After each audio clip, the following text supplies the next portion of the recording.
Hello everybody and welcome to another Top 5 Records video. Today I'm diving into a very interesting story about this album, Sticky Fingers. And I'd like to call it the Ballad of Sticky Fingers. Why a ballad? Because this album is tough to find in a good sounding version. How about that? First of all, this album did not get a lot of good reissues. As a matter of fact, I have not met anyone who claims to have heard a good reissue of this album. Please leave a comment below if you have heard a good reissue of this album. How come that they don't have a good reissue? Well, the Rolling Stones, apart from their mono box, have rarely invested in getting the right people to do a reissue. So, for example, what I have are a lot of different pressings from Exile on Main Street. Which is a beautiful album, But the reissues, for example, the Abbey Road half-speed mastered versions, half-speed mastered, in my opinion, is most of the times fake audiophile. They do not sound very good.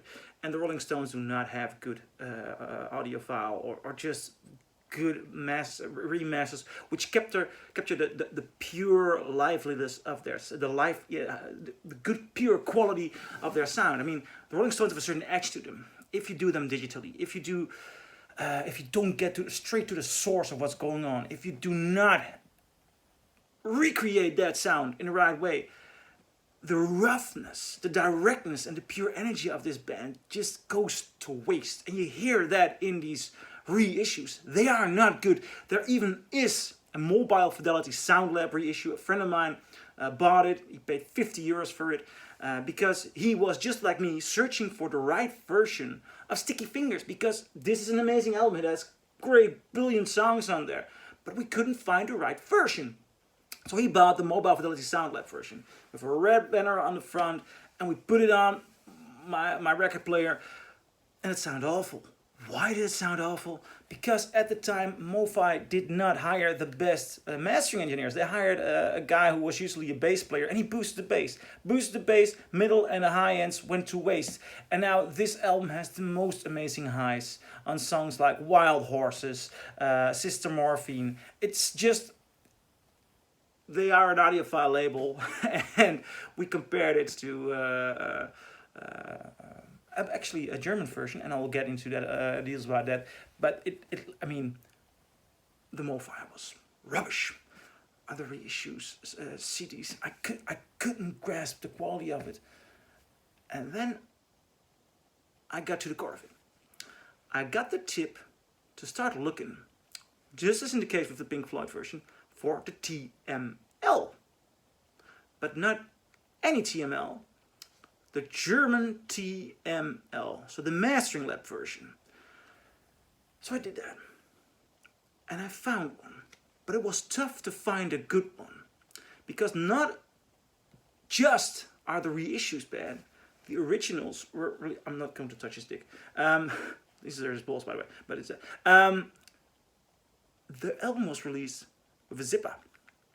Now, that made it a collector's item, and it still is a collector's item because of the zipper. But the zipper, it's so strange to make this move in front of you guys. This zipper, it scratches the vinyl. So it was removed from later reissues. But the reissues were not as good sounding. So the original versions with the best sound had a zipper that damages the vinyl. So, first tip I got, whenever you find one, put the zipper down. Put the zipper down, so now it's on the label and not on the vinyl. So this album comes with a lot of scratches, so it's tough to find an original version with the zipper without the scratches. But you want an original version because the reissues, they don't sound so good. They sound bad. Now, why do you want to get the German one? Because I found a German TML. I have it here. Here I have the zipper up, as you see. But I'm keeping the vinyl on the outside because I just also like to have one with the zipper up, and I never put pressure on this, so this is just in the my final collection, untouched. You just see this image, so the zipper doesn't do any damage. And the TML, the German version, it sounds awesome, greatly awesome. And most of the German first pressings have the TML in the dead wax. Now, I was lucky enough to find this one as well. And that is a first UK TML, because I was under the impression that, they're a British band, so you gotta have the first pressing from the country of origin. And since it is the same mastering lab, this one might sound better.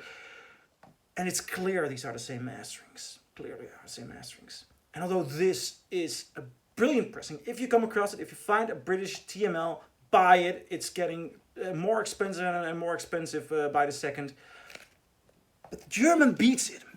Now, is it the quality of German vinyl? Might be the case, because German vinyl is pretty good. And if you also have the same mastering process as with the first UK, you might get a better version. In this case, it's clearly this is the winner. Michael Fremer spoke about a Japanese sales store where they asked $250 for the German TML, because in Japan this knowledge isn't new.